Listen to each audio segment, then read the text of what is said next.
King Solomon, the richest and wisest man who ever lived, had much to say about wealth, purpose, and contentment. And the most interesting part? He didn't always practice what he preached. Solomon saw firsthand the emptiness that wealth can bring, and his reflections invite us to rethink how we handle our money. Are we seeking wisdom, or just trying to accumulate? Are we impacting lives, or merely chasing the wind? In this video, we'll explore how to apply Solomon's timeless wisdom to our finances. If you've tried balancing your finances but feel like something is still missing, or if you want to use what God has given you for a greater purpose, this content is for you. Get ready to learn practical lessons, discover the true purpose of money, and align your financial life with God's eternal plans. The wisdom of Solomon on money and purpose, learning from the richest king in history. Solomon, known as the wisest and richest man of his time, had a unique perspective on money. He understood that true wealth was not just about accumulating material possessions, but about understanding its divine purpose. In 1 Kings 3:9-13, we see that Solomon asked God for wisdom to govern, not for riches. Yet because of this selfless request, God gave him both. This teaches us that seeking wisdom and purpose first aligns everything else in life. Have you ever thought about the purpose behind what God has entrusted to you? However, Solomon's story shows us that wealth without wisdom can be a great risk. He ruled over a prosperous kingdom, but at the end of his life acknowledged that many material achievements were like chasing the wind. Ecclesiastes 1:14. This serves as a powerful reminder for anyone relentlessly chasing money. What is the purpose behind it? Using money to impact lives and honor God is the key to giving meaning to our efforts. To make this practical, think about what you can do with the resources you already have. Do you own a business? Use it to bless others. Do you enjoy helping people? Start with small donations or offer free mentoring. Solomon shows us that prosperity goes beyond ourselves. It's an opportunity to expand God's kingdom. Perhaps your first step is to pray for wisdom to better manage what you already have. And speaking of wisdom, what are your priorities? Many times we spend money on things that provide only momentary satisfaction while ignoring eternal investments like relationships or missions. Solomon would say, think long-term. With this in mind, we open the door to reflect on how to avoid falling into the trap of loving money. The trap of loving money. What Solomon warns us about wealth. Solomon made it clear in Ecclesiastes 5:10 that whoever loves money never has enough. Whoever loves wealth is never satisfied with their income. He recognized that the love of money creates an endless cycle of dissatisfaction. This warning is highly relevant today, where many people chase financial success at all costs. The danger lies in putting money in the place of God, turning it into an idol that demands everything but never delivers peace. A modern example of this is the consumerist lifestyle. The more we acquire, the more we want, yet the emptiness remains. Solomon knew that wealth could deceive us into believing it's enough to meet our emotional and spiritual needs. That's why Jesus reinforced in Matthew 6:24, you cannot serve both God and money. Whom are you serving with your heart and financial decisions? This principle also applies to everyday choices. When you work tirelessly for something that drains your energy and health, what are you truly gaining? Solomon saw this happen in his kingdom. People dedicating their lives to wealth but neglecting what truly matters, like family and communion with God. Maybe it's time to reassess your priorities. But it's not just about avoiding the love of money. It's about redirecting your heart. When we understand that money is a tool, not the ultimate goal, our relationship with it transforms. This transformation begins with a simple question. How can I use what I have to reflect God's character? This leads us to think about balance, something essential for being a good steward. The balance between saving and sharing, how to be a good steward. Solomon teaches us that true financial wisdom lies in balance. In Proverbs 21:20, he says, the wise store up choice food and olive oil, but fools gulp theirs down. Here we see the contrast between prudence and recklessness. Saving with purpose is not selfish. It's responsible stewardship. However, hoarding everything without sharing is a misuse of what God has entrusted to you. Practically, this means finding ways to save without forgetting to bless others. Imagine a farmer. He keeps seeds for the next planting season, but he also distributes part of his harvest to feed the community. You can do something similar by setting aside an emergency fund while also dedicating a portion of your income to donations. This act reflects God's generous and providing heart. Another aspect of this balance is understanding that saving out of fear can be just as harmful as spending recklessly. Solomon, in Ecclesiastes 11:2, encourages diversification. Invest in 7 ventures, yes, in 8. This isn't just financial advice. It's a call to trust God as your ultimate source. Be generous with your resources, but also wise in managing them. Finding this balance is an ongoing challenge. Often the line between saving wisely and hoarding out of greed can be thin. That's why it's important to ask yourself, am I saving to honor God or to rely on my own strength? Answering this prepares your heart for the next step, investing in what truly matters, heavenly treasures. Investing in the eternal. What it means to store up treasures in heaven. Jesus taught in Matthew 6:19-20, "Do not store up for yourselves treasures on earth, where moths and vermin destroy, and where thieves break in and steal, but store up for yourselves treasures in heaven." Solomon, with all his wealth, understood the limits of earthly possessions and acknowledged that eternity is what gives true value to what we have.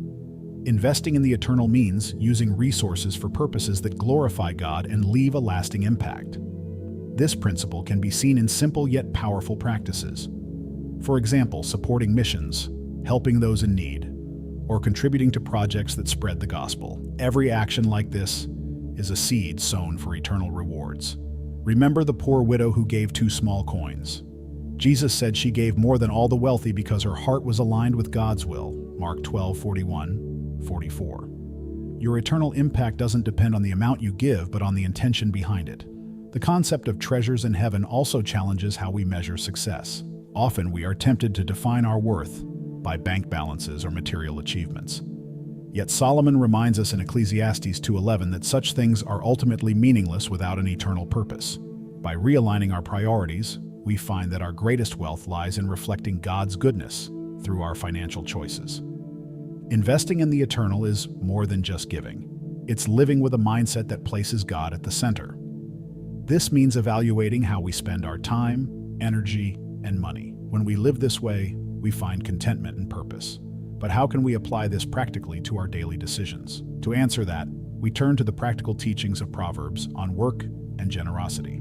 How the book of Proverbs shapes our view on work, money, and generosity. The book of Proverbs is a practical guide on finances and character, emphasizing how diligent work and generosity go hand in hand. In Proverbs 10:4, it states, "Lazy hands make for poverty, but diligent hands bring wealth." Solomon teaches that work is both a blessing and a responsibility, yet he goes further to show that wealth earned with integrity should be used to bless others. A key principle in Proverbs is the connection between planning and success. Proverbs 21:5 declares, "The plans of the diligent lead to profit as surely as haste leads to poverty." This challenges us to be intentional with our finances. For example, you could start by creating a budget or setting clear financial goals. Thoughtful planning not only allows you to prosper, but also enables consistent generosity, a reflection of God's heart. Generosity is a recurring theme in Proverbs. Proverbs 11:25 says, "A generous person will prosper. Whoever refreshes others will be refreshed." This verse dispels the myth that giving means losing. Instead, it's a spiritual and emotional investment. Imagine donating part of your income to a community project or helping a friend in need. These actions not only bless others, but also deepen your own sense of fulfillment. However, Solomon also warns against excesses, reminding us that prudence is as important as generosity. He balances the principles of giving and saving, teaching us to act wisely. This prepares us to reflect on an essential question: how can we find contentment in what we have and use it to honor God? The answer lies in understanding true prosperity, which is much more than just numbers in a bank account. True prosperity, what Solomon would say about wealth and contentment. Solomon shows us that true prosperity goes beyond material abundance. In Proverbs 38:9, he prays, "Give me neither poverty nor riches, but give me only my daily bread." This prayer reveals a powerful truth: contentment. True prosperity begins when we learn to appreciate having enough and trust God to provide for our needs. For many, contentment is challenging in a world that constantly pushes us to want more. Yet Solomon knew that a satisfied heart is richer than a full bank account. He also understood that dissatisfaction leads to greed, which can pull us away from God. Imagine living a life where the focus isn't on the next big thing, but on gratitude for what you already have. This doesn't mean abandoning dreams or avoiding growth. Solomon doesn't condemn wealth, but warns against chasing it obsessively. He reminds us in Proverbs 15:16, "Better a little with the fear of the Lord than great wealth with turmoil." Reassessing where we place our hope is essential for experiencing real peace and fulfillment. True prosperity is rooted in relationships, generosity, and unwavering faith. It's about using what we have to reflect God's character, promote goodness, and pursue justice. With this mindset, we can transform how we view finances, beginning to pray, and align our resources with God's eternal plans. This spiritual alignment becomes even deeper when we seek wisdom directly through prayer.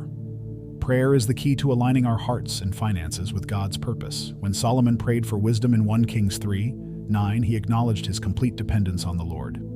Similarly, we need to seek divine guidance to manage what God has entrusted to us. A heartfelt prayer can transform how we view money, leading to wiser decisions and a deeper sense of purpose. Lord, teach me to be a faithful steward of the resources you have given me. Grant me wisdom to plan prudently, generosity to share abundantly, and contentment to rest in your provision. May my heart focus on eternal treasures rather than earthly possessions, and may my choices reflect your justice and goodness. Amen. This prayer reminds us that everything we have comes from God and should be used to glorify Him. Often, fear and uncertainty can prevent us from taking action, but when we surrender our finances to God, He gives us peace and direction. Imagine the changes in your life if you prayed daily for wisdom over your financial decisions. Less anxiety, greater clarity, and a more grateful heart. Praying for financial wisdom also equips us to be instruments of blessing in the lives of others.